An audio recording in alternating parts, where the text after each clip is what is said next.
All right, we're live. Let me switch the. What do you think? Can we switch this? Switch it to. There, yeah, that's fine. That's good. There we go. Awesome. All right, welcome to another episode of Flopbuster Live with Tony and Gabe. It's the Flopbuster Movie Show. What's up, man? See, what's going on, man? How you been? Pretty good. Pretty good. Excited to cover Tom Cruise movies. I know, right? It's going to be an interesting episode. He's had a storied career over the past 30 years. He's been involved in show business. 40 years. Yeah, and I don't think until we decided to do Tom Cruise that I really appreciated him as an actor. He can do it all. I think he hasn't done any he hasn't done too many terrible movies. He's usually made like the right career choice. Right. It's interesting for sure. But he doesn't have many stinkers. No, not at all. All right. No. Well, I don't have any news topics this week. You don't have any news topics this week? That's a first. There's nothing really that I was looking into that seemed likely that we'd cover on the show. I mean, other than Daredevil getting renewed at Disney. I don't know if you were keeping up with the Daredevil show. I was up until the last season. I was keeping up with it. And that's renewed at Disney Plus. So we'll see how that goes. I assume it's still going to be Charlie Cox. So that's an interesting bit of news that came out today. Other than that, I mean, we have let's see. Since the last time we recorded, I saw The Bad Guys. Okay. Animated Sam Rockwell movie, DreamWorks Animation. That was pretty fun. It was a nice time. But nothing else has come out yet. I know Men comes out this weekend. I'm gonna try to catch that at some point. But I mean, we're waiting for the big one next week. Top Gun. This is why we did this episode. Yeah. No, it is, and now we can educate anybody that hasn't seen any Tom Cruise movies. Destiny's in here. What's up, Destiny? She's only seen 2 Tom Cruise movies. I wonder what those movies were. I hope one of them was Jerry Maguire. It's got to be Jerry Maguire. I think we'll get into it once we break down the ones that we watched because I really just want to jump into it. But I think Jerry Maguire is the ultimate Tom Cruise movie. You think so? But I know what you're thinking. So you don't know what I'm thinking. You don't know what I'm about. I know which one you think is the ultimate Tom Cruise movie. No, you don't. But I'm hoping that we mention some other titles too, because I don't think this list isn't like the best Tom Cruise movies, but I think it's very much a culmination of his range. His range. I mean, we got dramedy, we have action movies, we have 80s propaganda. And then we have, 2 of them are Oscar winners in general too, and one where he plays a bad guy. So, we have a lot to talk about. Is there anything you want to get out the way before we get started? Anything you've seen lately? Anything you just want to give a shout out to? No, not really. I mean, I've been focusing a lot of on the Tom Cruise movies that we said that we were going to watch. Other than that, just watching bits and just random movies out there. I do want to say I did see this Taiwanese zombie movie that was. Oh, The Sadness. Amazing. Everybody's talking about that. The Sadness, yeah, that was great. I highly recommend it. If you haven't seen it, it's gonna be up there with one of the best zombie movies ever made. I've heard a lot of people echo that sentiment too. It's on my watch list. It's hard for me to get around to a lot of the horror movies lately, but jumping back into like Joe Bob and catching up on things on Shudder, I'll definitely get around to that too. So, yeah, I'm happy to hear that one's pretty good. I mean, they know what they're doing clearly. Real quick, I want to address some of the comments. Destiny said the 2 movies that she's seen was War of the Worlds and The Outsiders. We got Brett back in here. What's up, Brett? He just saw Men, which I've heard outstanding things about. That's from the director of Annihilation. He wrote Dread, Ex Machina. So I'm pretty pumped to see Men. Right. Destiny said he didn't really care for The Sadness, and I heard the girls yesterday on their show, the final goals. They said they didn't really care for The Sadness. It's not for everybody. It's okay. You know, Yeah, it's okay. I've heard it's pretty gruesome, man. I think, you know, at the end of the day, right, every single movie is subjective, right? You're gonna like what you like. You're not gonna, you know, you're not gonna bash anybody for not liking, you know, one of your favorite movies or whatever the case may be. Yeah. You know? Unless it's Jerry Maguire. Yeah, it's really tough to hit on Jerry Maguire. I mean, do you want to start off with Jerry Maguire? If there's nothing else you want to add, but I do want to add. I don't know. I know I mentioned the movie. I do highly recommend The Bad Guys. I know it's on VOD now. Really fun, eye-popping children's animated movie. If you like stuff like Into the Spider-Verse, it has that very same kind of flavor and style. It's like Ocean's 11 for kids. But yes, I am more than ready to jump. Do they real quick? Do they play a lot of? Do they play a lot of Billie Eilish's "Bad Guy" in it? No, I don't think they played that song at all. Damn, missed opportunity. It was. What's the movie that you want to talk about first? Let's just get the one that you want to talk about first out the way. Why me? Well, because you know, there's a few on here that I'm pretty okay, sure you know what? Seen, right? I want to see which one you think, and we'll start off with you because you said you think you know which one I like the most. So we'll start off with the one you think I like the most. I mean, the other day you told me you thought Top Gun was the ultimate 80s movie. So I'm going to guess Top Gun is the one on this recent rewatch that you thought was the strongest. You are wrong, but it is the ultimate 80s movie. I will say Top Gun, and I guess we'll start off with Top Gun. Top Gun to me is I'm going to just say it's my favorite 80s movie. Top Gun has everything you're looking for in an 80s movie. It has it. Or you're looking for a strong, you know, music, you know, a song for a movie. Top Gun has two of them: Take My Breath Away and Danger Zone. Has two of them. You're looking for a romantic movie? It has it. You're looking for action? It has it. You're looking for naked dudes playing beach volleyball? It has it. I mean, it just has everything that you want for it. This movie's really gay. It's like super, super gay. But in like a good way, I guess, too. But right. That's like the running joke is that Top Gun is like incredibly gay. It has that homoerotic feel to it. And then you have like the best friendship of all time with Goose and Maverick. Like Goose and Maverick will die for each other. It's the best friendship of all time. That's the one aspect I'm excited about with Top Gun Maverick, because it's something that even Creed addresses with the whole Rocky Apollo thing. I want to know how the aftermath of Goose's death is going to affect Maverick now in his 50s, especially now that you have Miles Teller playing Rooster, his son, who's featured in the first movie as well. I want to know, because as much as I love Top Gun, they really kind of brush past Goose's death a little bit. And even the admirals are kind of like, all right, we got to get him back in the pilot seats, right? Get over this. For this type of movie, they had to brush past this death. But I think with the new one, they really are going to address it, like you said, with Miles Teller. Now, the boy in the Top Gun, the original, was blonde haired, so I don't know how you guys ended up having the black Miles Teller hair, but you know, it's all right. Yeah, Top Gun. Tony Scott, who's not with us anymore. He's directed a bunch of great 90s action movies. He made Beverly Hills Cop 2, which I love, True Romance. He's got a very distinct style and look to all his films. And Top Gun is a pivotal movie of its year. It set box office records. Made almost $400 million at the box office. It's like the most America fuck yeah movie, with this young hotshot cowboy actor and Tom Cruise. Right. It kind of just takes him to the stratosphere. I mean, this is the movie. He's been in stuff and he's been really good. But this is the movie that kind of takes him to the next level.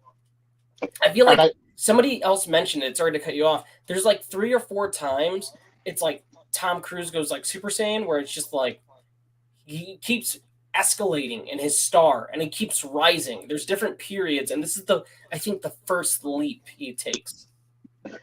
Well, I want to say I think this is like maybe the first action movie, and I could be wrong. Somebody could, you know, correct me, but I think it's one of his first like true action films, and like this solidified him as an action star going forward. I don't know if Days of Thunder was before or after this. The one with Nicole Kidman. After.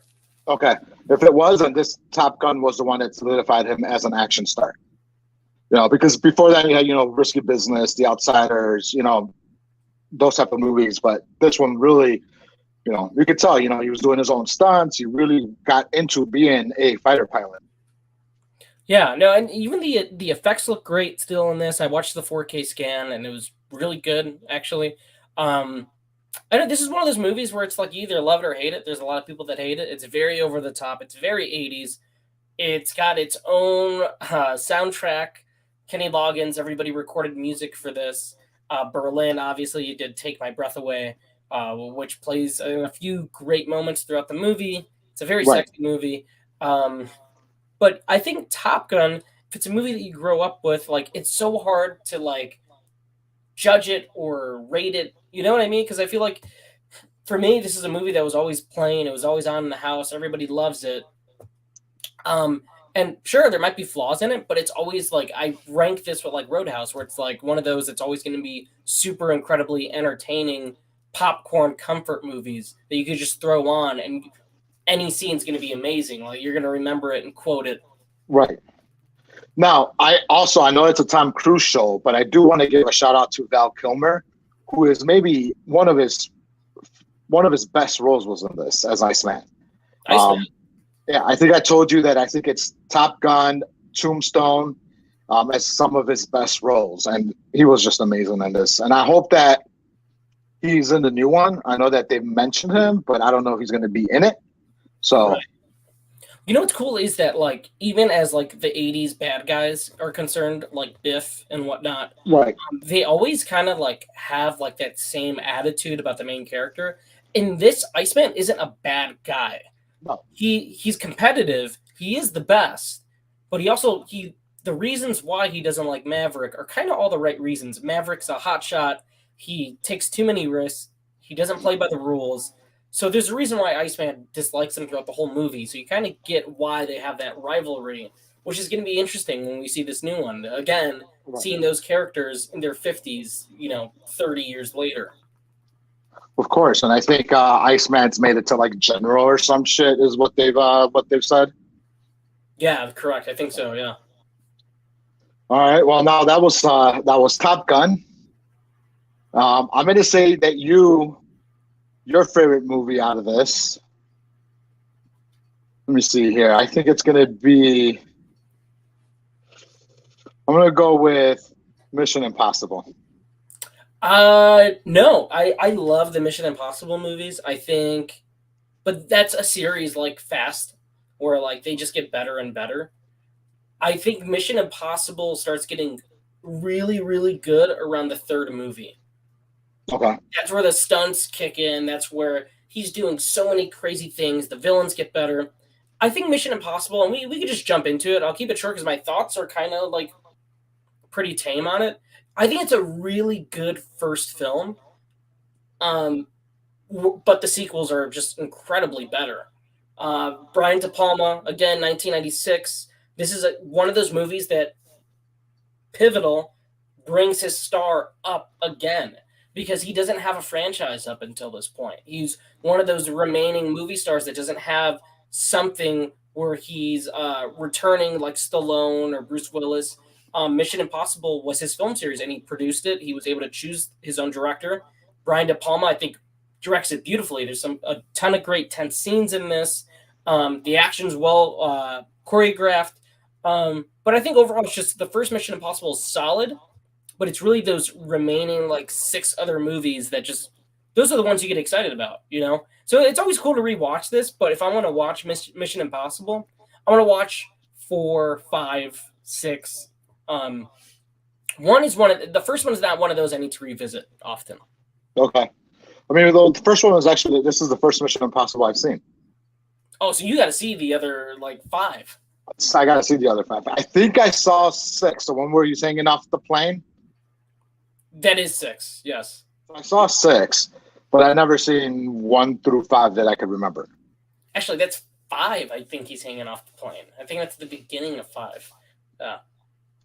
Whichever one, I think he's hanging on the plane and he's also jumping out of a window and doing the suction cup things. All these crazy things. He breaks limbs and stuff. He's crazy. But yeah, I mean, I think seeing the first one on its own without seeing the rest of them or looking at it as a starter franchise, like you said, it was really good. It was awesome to see his stunts and how he progressed as an action star from Top Gun to Mission Impossible. Right. You could see that he really worked at his craft and really worked with stuntmen to like be able to capture true performance for it. At the same time, I do think it was a little cheesy. The CGI was totally cheesy in some scenes. Doesn't hold up. Yeah, like when they had the helicopter in the tunnel and it like blew up, it was like, okay, this is not believable. Yeah, no, I'm with you on that. Overall, like, yeah, it's a fine movie, but it's so cool that he's able to baby this and shepherd this through and pick who he wants involved, think about what stunts he wants to do. I mean, he's kind of like doing the whole Jackie Chan thing. Jackie Chan would choreograph his own fights, stunts, mostly direct a lot of it, or he would ghost direct and then kind of form the stories around that. Tom's kind of doing the same thing with these movies. So the first one's a great test run, I think, into something that just gets better and better. No, for sure. If I were you, I would definitely binge the other 5. 2 isn't that great, but 3 is really where it picks up. Okay. So the opposite of the Fast and Furious franchise. Yeah. Yeah, I guess so. Yeah. Right. What's the next movie you want to talk about, man? We got to go Rain Man, I think. Let's go back a little bit to Rain Man. Rain Man, 1988. Barry Levinson, who's directed a few great dramas. This is Dustin Hoffman, obviously, and Tom Cruise playing brothers. This is, Tom has come out in a lot of movies that kind of get parodied or referenced heavily. So it's always cool to go back and watch the actual source material. In this case, Rain Man, especially the casino scene, is like they reference it in The Hangover and stuff. But it's in context, Rain Man is such a good film, and it's such a charming movie. And it's like the perfect vehicle for Tom Cruise at that time, where he was seen as he was transitioning from heartthrob to leading man. Right. More adult roles, I would say. Yeah, I mean, he was getting off of Top Gun and Risky Business and those type of movies, and going into his leading man roles here with Rain Man. And I thought he played like the perfect sleazy, New York. I mean, not New York, Los Angeles type of guy, where he was just after the money at first, and then he warmed up. He showed his heart of gold, basically. Yeah, and Dustin Hoffman plays that character so perfectly. They do reference Rain Man in 21 Jump Street, Brett. That's true. And they mention him in Tropic Thunder. And Tropic Thunder. Even in Tropic Thunder, when they say don't go full. In this movie, Dustin Hoffman plays it so perfectly because it's not like it could totally go I Am Sam route, but it doesn't. It's played with charm and it's played with a realism that this is a person that could exist. This is a character that you could see existent. Which, reading up Dustin Hoffman, the original script, he was supposed to go full, but Dustin Hoffman wanted to peel it back a bit. He said he didn't want to go the entire way with it. And also Dustin Hoffman didn't even like the role. He didn't think he didn't think it was for him. He didn't want to do it. The day of like shooting or filming, he wanted to walk off. He had to be convinced to stay on with it. And he got an Oscar win out of it. So I think it worked out for him pretty well. Yeah, and it's well deserved. This is one of those movies where it's classic. That more you can to other. It's a great transitioning film to his career. I don't know if it's a pivotal, because he kind of shares that code lead with Dustin throughout the entire thing. It's not really Tom's movie. He's there and he's one of the main characters, but they're very much equal in this. Right. It's not like it's like another road trip movie. I don't know if you've seen it, The Color of Money with Tom Cruise and Paul Newman. Right, The Color of Money and Paul Newman. Yeah. Right. It's another road trip movie, but that one is Tom Cruise is early in his career, so that's definitely a Paul Newman movie with Tom Cruise, Rain Man was Tom Cruise finally had equal billing with Dustin Hoffman in that. And you know what's funny about Color of Money? That was going to be a movie that I was going to throw on here, but I was like, you know what? We had a pretty solid list. I think that might be the first legacy sequel, because The Color of Money is a sequel to The Hustler from like 1961, I think, with Paul Newman. That gap is pretty big for that time period. I think that might be the first movie from the 80s that's a sequel to something from like 25 years ago. Probably. I know now we have like legacy sequels every week with like Halloween, Maverick, so on and so forth, Scream. But it's interesting that in the 80s, that might have been the one and only legacy sequel ever. Right. It's funny how that works. Let's jump to Jerry Maguire. Oh, man. So this movie is, again, it's another one where, like Top Gun, it's referenced so many times. You've seen it on TV so many times. Whenever it's on, I stop and watch it. But it's been a while since I could sit down and just enjoy it from beginning to end. Mm-hmm. And man, like, I don't know what it was this time. Like, maybe I was just in the right mindset, but it kind of just got me in the feels. And like, the whole movie works, but it was like a really magical time watching this. It kind of got me teary-eyed, and like, there's so much that works in it as a romantic comedy. I would say this is one of the big career transitions. 1996 is like a baller year for Tom Cruise. He's got Mission Impossible and he's got Jerry Maguire. And Jerry Maguire showcases everything he is as an actor, as a movie star. He's incredibly funny. It's heartwarming. It's got great romantic comedy elements. It's a sports movie. This is like, for me, like, I gave it a Letterboxd 5 out of 5. It was like the perfect time. I give it 4 out of 5 on Letterboxd, and there's really not much for me to say. I mean, you just said it all.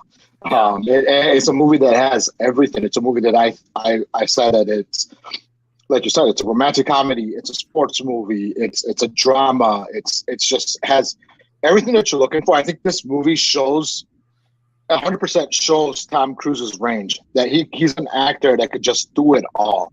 You know, whatever you need him for, he's going to do it. And he shows it right here. He has the chops to do everything. Yeah, this is Cameron Crowe's movie. He did Almost Famous. He's done some other movies that weren't that great. He did Say Anything. But this is the ultimate Cameron Crowe movie. This is, like, for me, a top 5 Tom Cruise movie, maybe top 3. I would have to, like, look down the line. Uh-huh. But man, like, it's, again, this is one of those movies where the references and the jokes, people talk about it so much, right? And it's really cool to go back to a movie and go, yeah, like, those jokes and stuff, it's cool, it's funny, but in the context of the movie, those scenes are amazing. You know, like the Show Me the Money scene, or the Jonathan Lipnicki talking about a human head weighing 8 pounds. Things like, he's the perfect child actor, and he's like another one that's almost like an equal in his scenes with Tom Cruise. Like, that kid needs to be a really good actor for a 5-year-old in order for those scenes to even work. It's the heart of it's one of the main hearts of the movie. This movie's about finding yourself, and Tom Cruise as an actor, a lot of people can, you know, I think, find him to be very fake. And that's the one main thing I hear people say. He comes off fake. And this whole movie is about a man who in his career feels like he's a big phony and he wants a change. He wants something in his life to change. And I think that's such a relatable concept. And there's not many movies that get made like that today. I don't think you can make Jerry Maguire today. I think you could. I don't think so, man. We got to look at it at this point. 1996, Tom Cruise is a big movie star, right? Renee Zellweger on the rise. This is like her first big role. This set her off. This was her vehicle to start. Amazing that she's a star. She's lovely. She's very cute. But at this point, he was like the biggest dude on the planet. And it was Oscar nominated. Obviously, Cuba Gooding Jr. won the Oscar for Best Supporting Actor. It made like $300 million. But the movie also cost like $50 million to make. no studio is going to make a $50 million romantic comedy about a sports agent, I think, in 2022. And if they do make it, it's going to Netflix. Probably. I mean, but it's still. I mean, it could. I want to say it could. It could be made. I have hope that it could still be made. It could be. I don't know, redone in some way somehow. Maybe a sequel. I heard. This was years ago. They talked about doing a sequel about Cuba Gooding Jr.'s character, Ron. There's no way that they could make Rod Tidwell into a sequel. Well, now they can't because he's like in major legal trouble. But I probably back in like 2000 probably would have been a good idea to bank on that. Right. Well, I mean, like you said, this is also a starring vehicle for Cuba Gooding Jr., who previously had been on the Boys in the Hood. You know, he auditioned for this role, he got it, and first nomination, he won the Oscar. Yeah. No, it's an amazing role. You know what works about it is that it's so funny and it could be one note, but the writing really elevates it. And he makes it his own to where you can see that character really exist. You can see the realism and you see plenty of stars like that. Again, it's these relatable concepts on a human level that make that movie just work massively. Right, and the love story also works really well with him and Renee. You know, he jumped from being engaged to a relationship with a single mother. You know, the tension, like, am I doing the right thing? Should I just leave? Am I leading her on? I mean, he has that conversation with Rod Tidwell about it, and Rod's like, hey, he's like, if you don't love her, you got to go. And so that's what he ends up doing. But you have the whole big scene at the end where everybody always, parodies, and everybody always says, "You had me at hello." Yeah, you had me at hello. But the thing is, that scene is so heartwarming, and like it's a culmination of everything. It's a guy that's like, still, even though he's on this journey where he doesn't want to be fake anymore, he wants to be this real person. And he thinks, if I get married, that'll solve it, but it doesn't solve it. It's this moment at the end when he realizes he doesn't want to live without her because he does love her. He loves this feeling he gets by being with her and this leap she took with him. It's not like what he said earlier, where it's just like, I don't know, she's loyal. It's more than that. And that scene works so well. Again, regardless of how many times people parody it, when you go back and watch it in context, it's such a beautiful scene. I mean, and I think when you parody something, that original thing has to be so well loved and so well received and so like ingrained in pop culture for it to be even parodied, Right. So this is what this movie is. And can we just talk a little bit about like the man-hating club that's there like a couple of times throughout the movie? Oh yeah, this is a divorce club. Divorced women's club. Right. Bonnie Hunt plays Renee Zellweger's sister. And who's with Tom in Rain Man. She is, yeah. And I believe she told him like on set, like, oh, hey, we were together in Rain Man. And he's like, no, we weren't. And she had to point it out that like they shared a scene together in Rain Man. And he was like, he didn't remember her. Yeah, he didn't remember her from Rain Man. He's a strange guy, man. He's Tom Cruise. I know. So like before we get to our next movie, I'm gonna say this, and I think I've told you this in the chat, is there was a time period in my life where I did not like Tom Cruise whatsoever because of his weirdness, because of, like you said, his fakeness. Right. So I think it was right after this movie, because I did see this movie, so it was like maybe like late 90s, so like the early 2010s. Like I avoided every single Tom Cruise movie. I was like, you know what? I don't need to deal with him. This guy's fake, all this stuff. And so I missed a really great movie because of that, and a movie that you suggested. And I think you suggested it, and I was like, all right, whatever. I guess I'll give it a watch. And I'm so glad you suggested it. And besides Jerry Maguire, Collateral was just amazing. It's for me, it's got to be one of the top 5 Tom Cruise movies of all time. What makes Collateral so good is that like it's kind of a role reversal a little bit. It's for anybody that hasn't seen Collateral. It's about a movie about this hitman who's got a list of people he needs to kill, and he kind of holds this cab driver hostage to take him from place to place to do these things. Played by Jamie Foxx, who originally was going to be Adam Sandler. Scheduling conflict happened. Adam Sandler couldn't do the movie, which would have been equally as cool. I think that would have been an interesting dynamic. No. But then if you don't get Jamie, I think the Jada Pinkett, who's also very good in it, you wouldn't have that dynamic as well.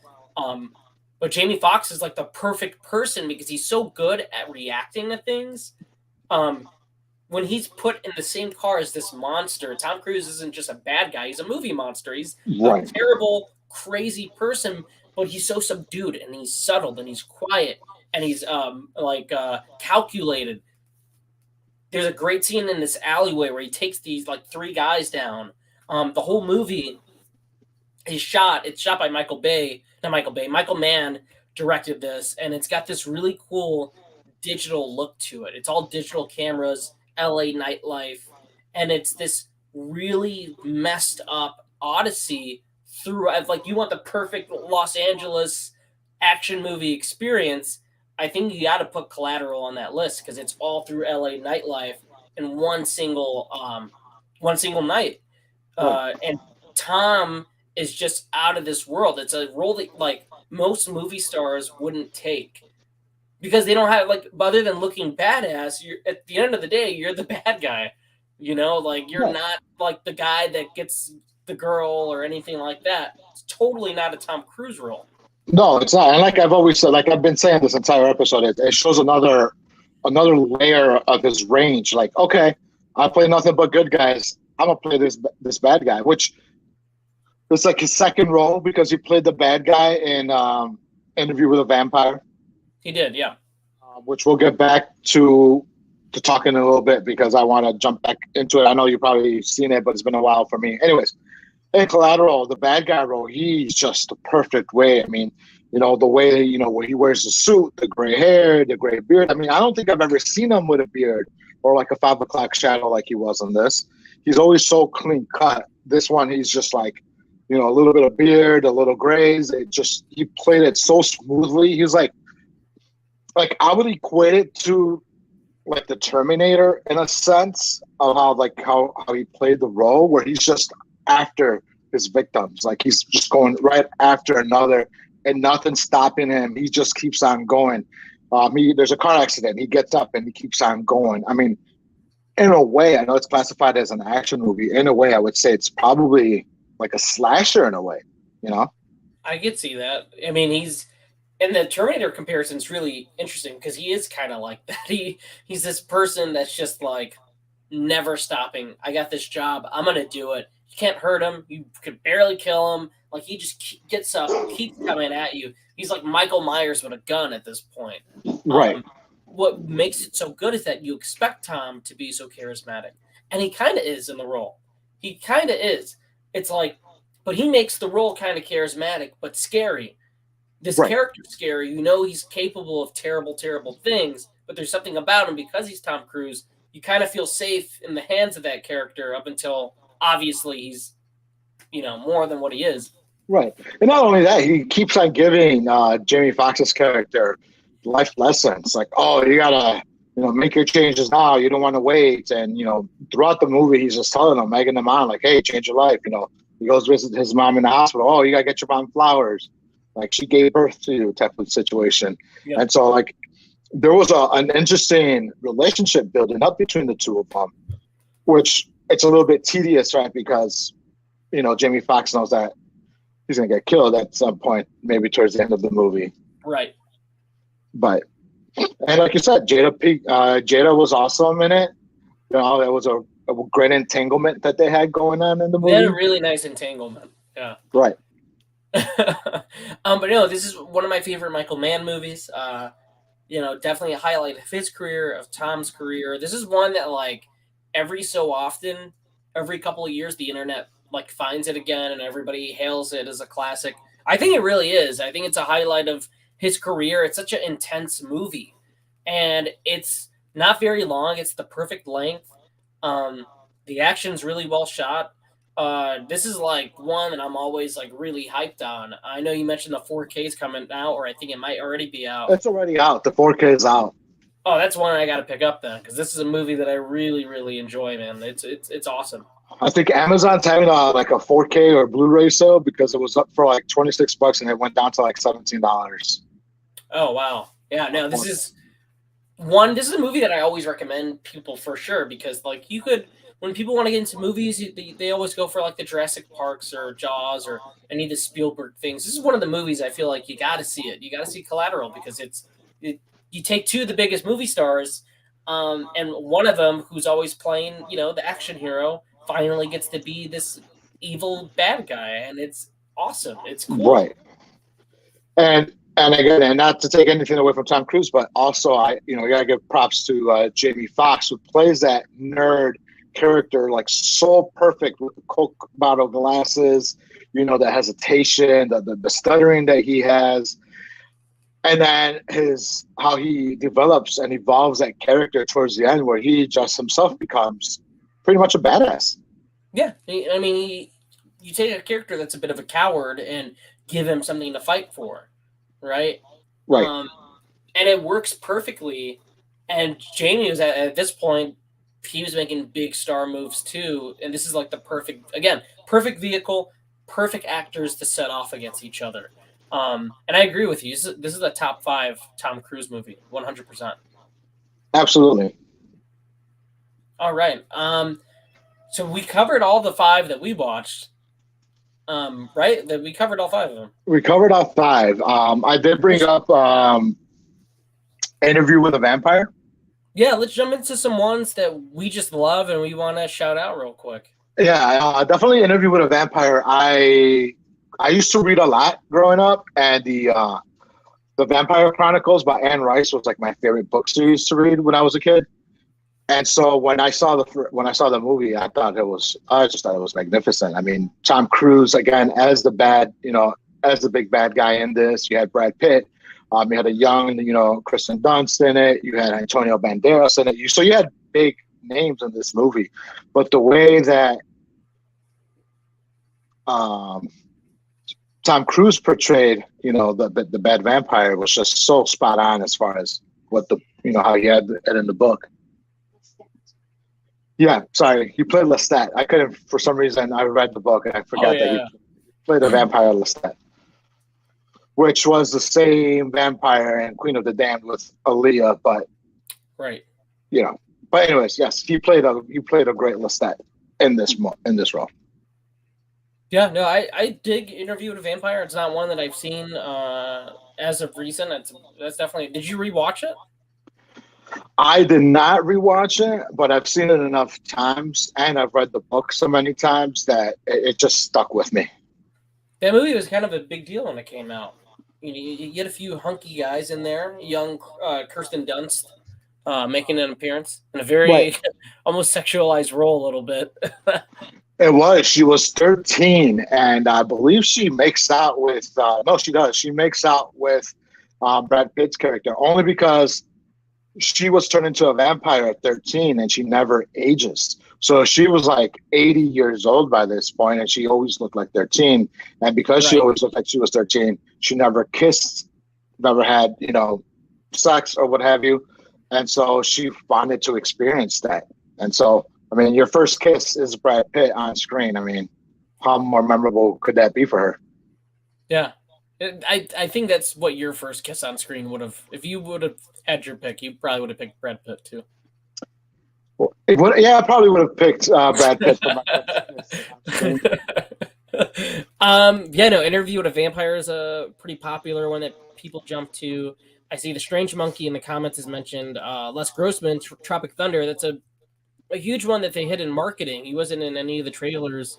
Well, you know why though, right? No.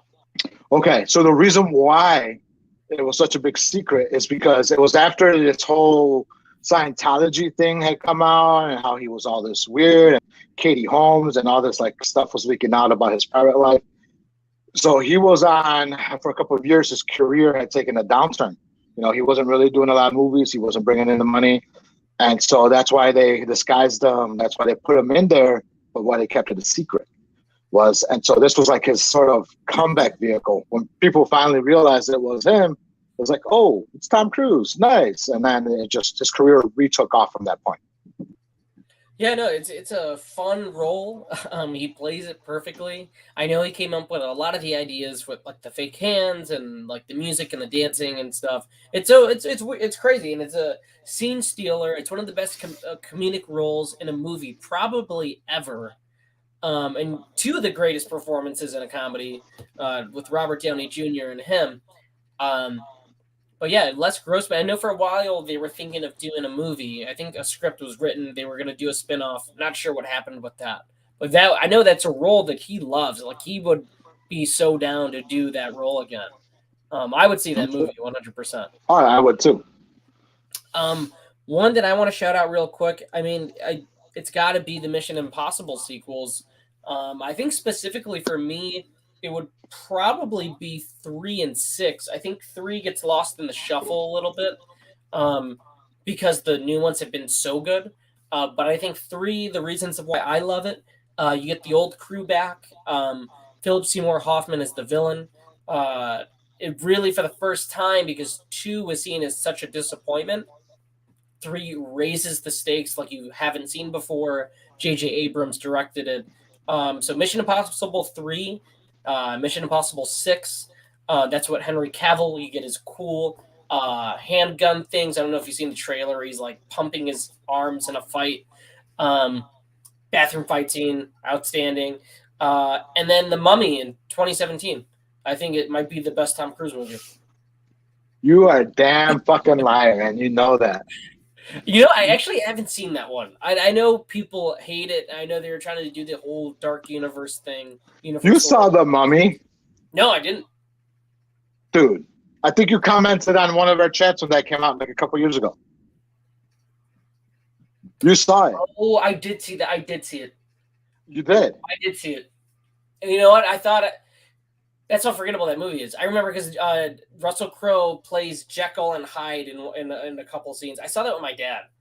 I don't remember much about it. For a second I thought I didn't see it, but I know it's well regarded as like the worst Tom Cruise movie. I don't even remember much what happened in it besides Sophia. I forget what her name is from Atomic Blonde. She was in a bunch of things for a minute. But they tried. No, she was the Colombian bombshell. What was she in? Sophia Bush. It'll come to me. No, it wasn't any of them. But I don't want to look it up. But she was in movies for a hot minute. But I would also throw in Night and Day. Night and Day was a fun one too. That's a fun again, another romantic comedy action from 2010 with Cameron Diaz. That's a fun one. For me, I would have to throw in Edge of Tomorrow with Emily Blunt. Emily Blunt, she is amazing. She's the scene stealer in that movie. But again, it's another case of Tom Cruise taking a role where he's not the tough action hero. He's kind of a bit of a klutz in that. A klutz, and he has to learn. Yes, so it's like Groundhog Day, but with like at war, basically. Yeah, and it's like has elements of like video games and stuff. Like I know people think that like a lot of the tech in it reminds them of Halo. It's got a very cool art direction. It's a movie that bombed. Nobody saw it.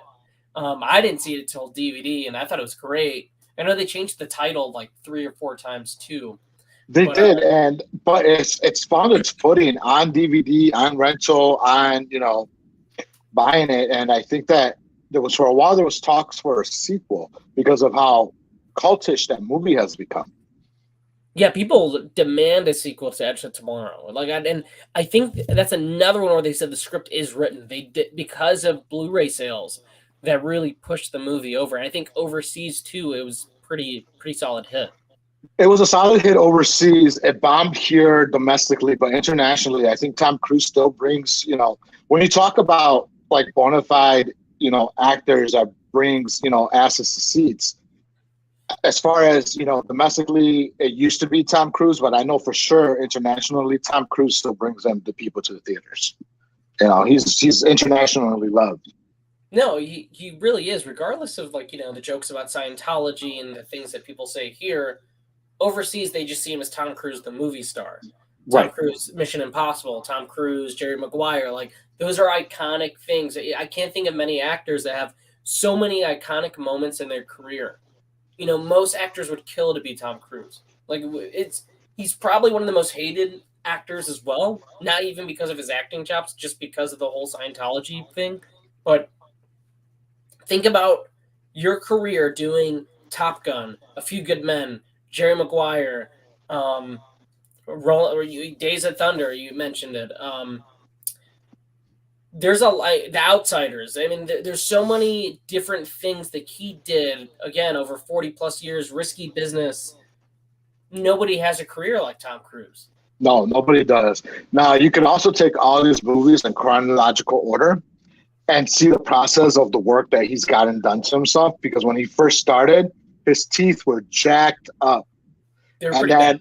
And then as far as he keeps on going, his teeth in movies keep on changing. They keep on getting better and straighter and whiter. The same thing with his eyebrows. I don't know if you noticed his eyebrows. Like in the 80s, he had the whole unibrow, like that thick unibrow. He had it in Top Gun. And then by the time we got to like Rain Man, it wasn't really a unibrow anymore, but you could still see remnants of it. It was like two separated, thick, bushy stuff. And then by the time we got back to like Jerry Maguire, they were like their own two separate eyebrows.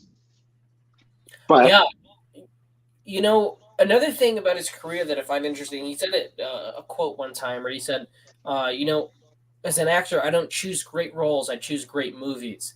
But I think I usually wouldn't reference something like that unless it was true. And for Tom Cruise, it's true because he's not a guy that does these crazy method acting things. He's not Daniel Day-Lewis. He's not Robert De Niro or something. He's a guy that chooses movies that you quote over and over again. He chooses movies that are kind of for everybody. There's not many movies that kind of alienate people. Tom Cruise is like the perfect movie star. He might be the last movie star standing that can still bring in people to the theater and still believes in that experience. I mean, I don't think there's going to ever be anybody quite like him, probably ever again. no, at this point, I mean, with so much, and a lot of people say streaming killed the movie business, like the theater business, but I also believe streaming also killed like actors in a sense, because with like so many streaming options, right? Netflix, Peacock, Hulu, what have you, all these original movies. It used to be like there was a select few ways that you could become an actor, right? It was either TV or movies. And movies made you into a star. And you were that bona fide movie star. Now with Netflix, there's so much content out there that at this point I could be a movie star. I could go on a Netflix, audition for a Netflix movie, and they need so many actors, and I could get it. So you're right in a sense where he might be the last homegrown, movie star that's out there. Besides him, I mean, who would you put on that list? Leonardo DiCaprio. Recently Brad Pitt, I think, has just like he's always been in things, but I think recently the internet and just people in general have really gravitated towards him.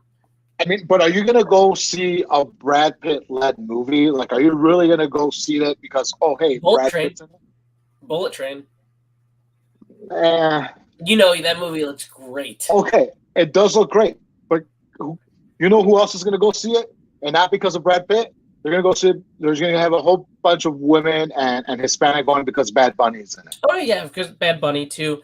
I would think for Brad a while. Pitt has a lot of ensemble movies, Once Upon a Time in Hollywood, stuff like that he's in it. And yeah, you're gonna go see it. Brad Pitt's in it. Cool, Brad Pitt's in it. In that regard, I get what you're saying. Then Tom, again, it goes back to my point. Tom's the only one that can really sell movie tickets. Right. I think for a while, The Rock was the same way, but then The Rock didn't change anything up enough. I think audiences kind of caught on to his shtick. It was always the same. He's always the same. And like, I think with Skyscraper and so on from there, Rampage.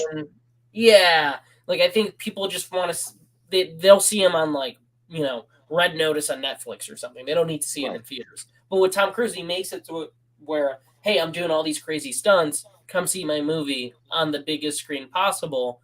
He makes it well worth your time to go see a movie of his. I would put, I think in the early 2000s, I think George Clooney was on that list, but now he's not. Like, I think he's fallen off in his own way. Like, I know he directed and he's kind of not in too many movies, but I think in the early 2000s, late 90s, he was that it dude as well. He had his time in the sun, but Tom's never gone away. That's the whole point, is that he's never really gone away. See, now, I wouldn't put Clooney in it only because Clooney didn't have that big blockbuster that you would say, hey, I'm going to go see this Clooney blockbuster. Clooney, in a way... Oceans, they all made great money. Okay, but those movies it was an ensemble movie. You're going to go see Oceans, but Julia Roberts is in it, Brad Pitt, Don Cheadle. Right. Okay, he didn't have his own starring role that you could say, okay, this is just, Clooney. Clooney did a lot of passion projects, a lot of independent movies that people didn't go see. Now, if I'm going to put somebody out there that did, like how you said, Tom Cruise, that's just the general well-received movies for everybody, Will Smith would be the one I would put next to him. Oh, Smith, up until recently with his controversy, I would say Will Smith is probably maybe the biggest movie star of our time, where he only does blockbusters. He goes, what's a movie that everybody's going to like? I'm going to do that movie. Men in Black, Independence Day, Enemy of the State. Like, that's Will Smith's thing. Right, and that's sort of like a similar career that he took, and he probably modeled after Tom Cruise, where it's like, okay, I'm going to take these roles, these blockbusters, these ones that everybody's want to go see in the summer. I'm going to do these roles. Yeah, no, I agree. I think those would be the only two guys I would say that have had a career like that recently. I don't, and any of these younger actors, there's nobody I can think of that can be up there. Chris Pratt, I thought for a while would be that guy, but he's really only had 2 franchises, so I can't go off of that yet. And any movie he's done outside of those hasn't really been all that great. I know he did Guardians. He's got the Jurassic Park movies, but then he does stuff like Passengers, whatever. But Delivery Man. Yeah, it's a Delivery Man. But he also did Zero Dark 30, but he wasn't the lead in that. I'm trying to think of movies where he was the lead. I think Harrison Ford might be on it for a while, would have been that guy on the list, Indiana Jones. Right. He played the president, obviously, Get Off My Plane. I think that's about it. I can't, Bruce maybe for a little bit. Bruce for a little bit. Started doing the Red Box movies. Stallone. In the 80s. In the 80s. I want to say the resurgence of Keanu Reeves as well. I would put that up there, yeah. The resurgence of Keanu has been crazy. He's been everywhere. Like, ever since John Wick took off in 2014, everybody's wanted Keanu in their movies. But he was also the it guy in the 90s. Like, he was a big deal. But there's nobody... But see, what's weird is we're mentioning guys that are all in like their 50s. I can't think of anybody that's in their 20s or 30s that can bring in movie tickets. No. And for a while, and I think I mentioned this a lot, but for a while, I thought it was going to be Miles Teller because he was in everything. He was in teen movies. He was in dramas. He was in comedies. And then he fell off for a while. I didn't see him in anything. And now, I know he's coming back with Maverick, Top Gun Maverick, but I thought he was going to be it, but apparently not. He gets all the roles that Shia LaBeouf can no longer take. Another guy that I thought he was going to do, he had his Transformers franchise. He had that family-friendly Holes movie. If he didn't get into legal trouble, man, he would have been, like, they were trying to bank him as the next Tom Hanks. Well, there's a name. Tom Hanks is probably another actor, one of the greatest actors of all time, where, a lot of people go to his movies because it's Tom Hanks playing that role. Right. But, yeah, Shia probably should have been on that list until maybe, I would say, 2011, 2012, when he started getting into trouble, kind of taking a back seat. Right, but then he was coming back up. He had Peanut Butter Falcon, and then... forget the other movie that he did. Honey. Honey, American Honey. American Honey. and the Peanut Butter Falcon, and those roles were some of his best acting, to be honest. I love him. Yes. But the issue with him was that he gets into legal trouble again. Domestic violence. Something about a dog. I heard he abused. I don't know what the story is with the dog. But he should have been on that list. I thought that was Adrian that got in with the dog. Oh, Sky Selenite? No, but I think, he would have been on that list. But other than that, who's a name I'd love to see just bank on action franchises or comedies? Zac Efron. I feel like he needs a better agent. He's a guy that could be really, really special, but just doesn't have the material ever to take it to the next level. He doesn't choose the best movies. Oh man, I gotta agree with you there. I mean, I think when you see Zac Efron, you see the star power, you see the star quality. He has those amazing abs in Baywatch. He held his own against The Rock in it. But like you said, he takes these really weird, random roles. He was so good in the Ted Bundy movie too that he did. He was. And then all of a sudden you see him in Firestarter or Dirty Grandpa, and I'm like, why? Who's telling you to take these roles? You follow up Ted Bundy with Dirty Grandpa or some shit like that. Right, and he should have, by now, he should be leading his own franchise. He should literally be in a Marvel movie or something like that. But the fact that he isn't, I was thinking about that watching Firestarter, which I don't know if we talked about on the show. We did not talk about Firestarter, but it was bad. I don't think we need to talk about Firestarter. I mean, I think I would prefer to watch the original, which was also bad, over the remake. I would 100% watch the original. The only reason to watch the remake is for Zac Efron, and which we're talking about. The original isn't that good, and it's not a great Stephen King story in general. He has better works of fiction than you could read. Even the Cujo book I would put over Firestarter.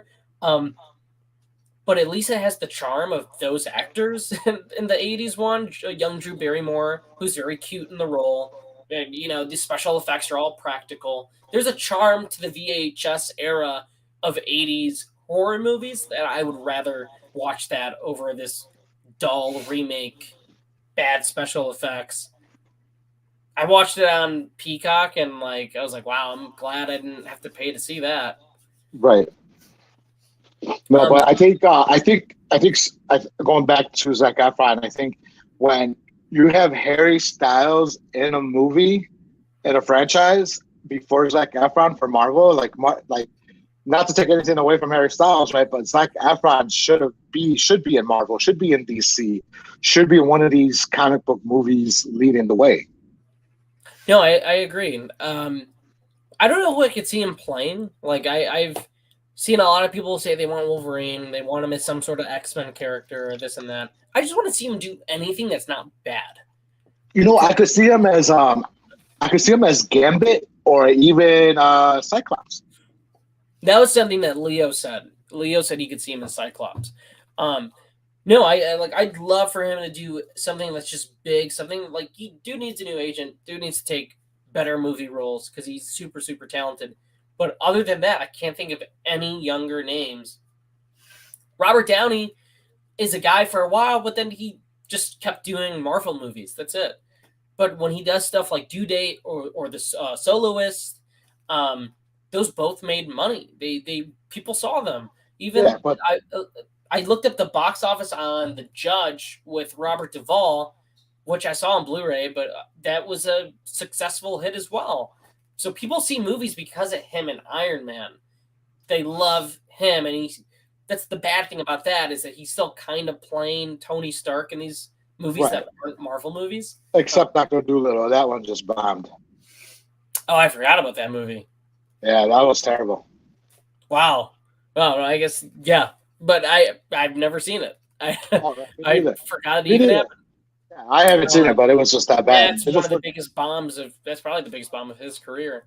But yeah, Tom is a breed of his own, which is one of the reasons why I'm excited for Top Gun Maverick. Right.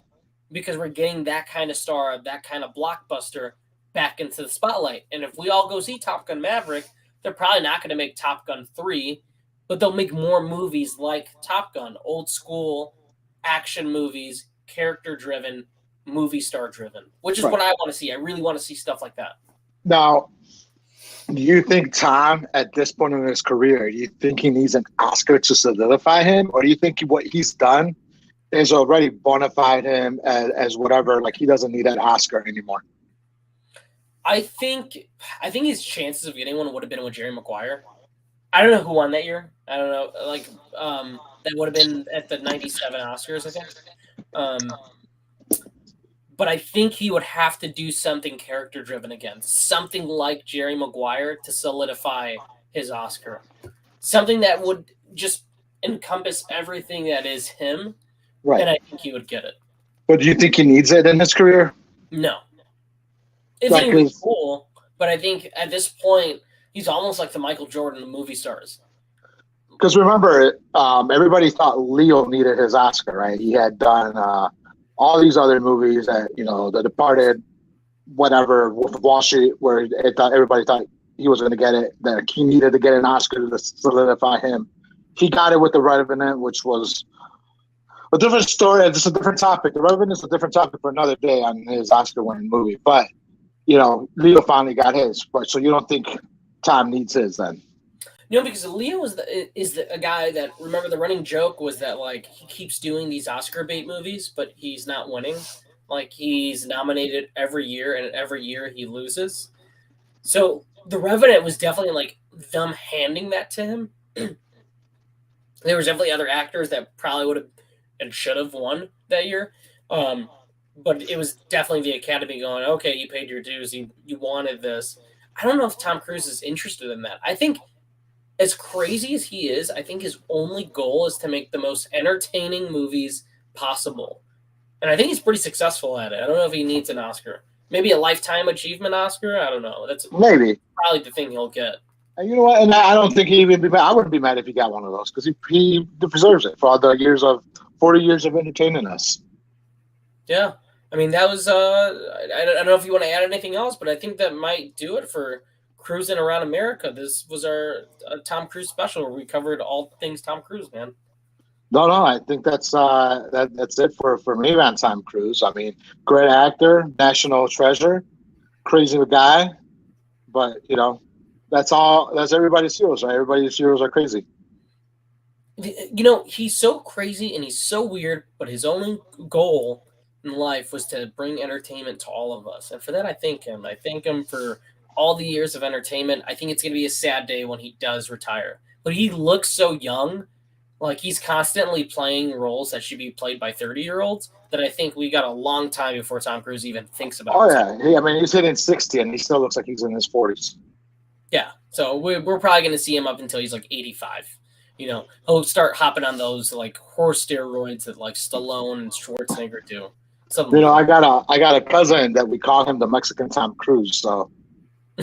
he's short like him too, like 5'2".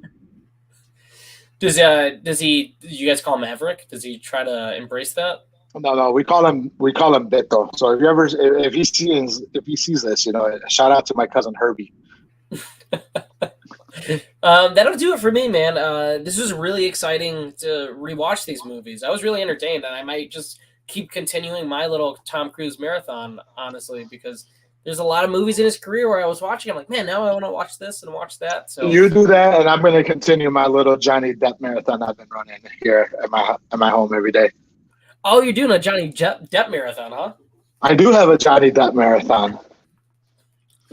Yes. I mean, I guess we're adding on to a little bit. Yesterday I watched Sleepy Hollow. Today I watched Sweeney Todd. Are you going to watch From Hell? Probably. I've seen it. I haven't seen that in a while.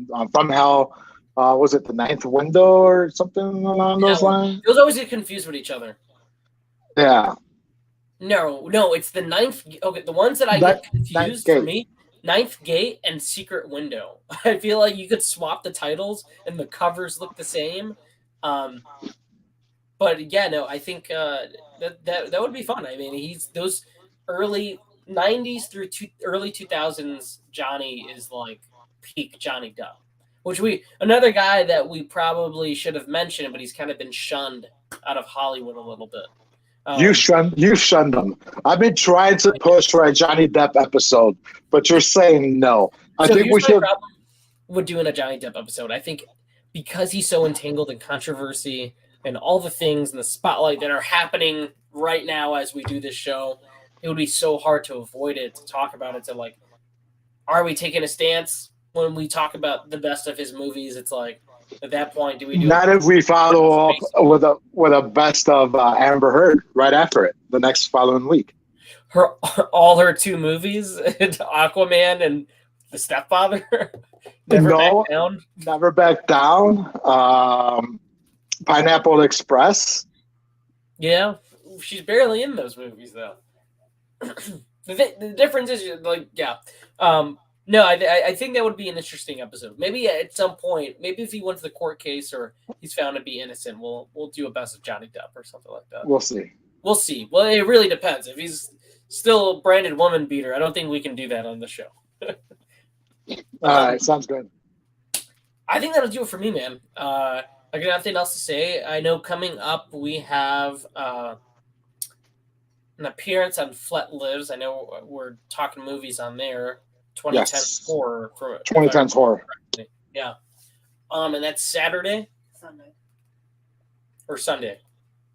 Sunday. Victoria says Sunday. It's Sunday. So we'll be on that channel. Everybody make sure you subscribe to Flet Lives. But that'll do it. Make sure to like, comment, subscribe. I'm Tony. Gabe, if you want to close this out or add anything, I'll let you. No, just follow us on our socials on Twitter at Flopbuster YT. You got Tony at Tony Crespo. I forget your handle. Everything will be listed. We got everything. Everything's listed. So just follow us. Everything. Subscribe. I got a link tree if you want to donate us to buy us a Pepsi. Or his OnlyFans, I guess. I do have an OnlyFans where I just, I got my feet pictures. If you guys are interested in seeing my feet pictures, I had an OnlyFans. But either way, yeah. Thanks to everybody to support. Thanks for everybody for watching and supporting us. And we're on the road for 300 now. We're at 263, so only 27 subscribers away. If my math is correct. That's not bad. It's not bad.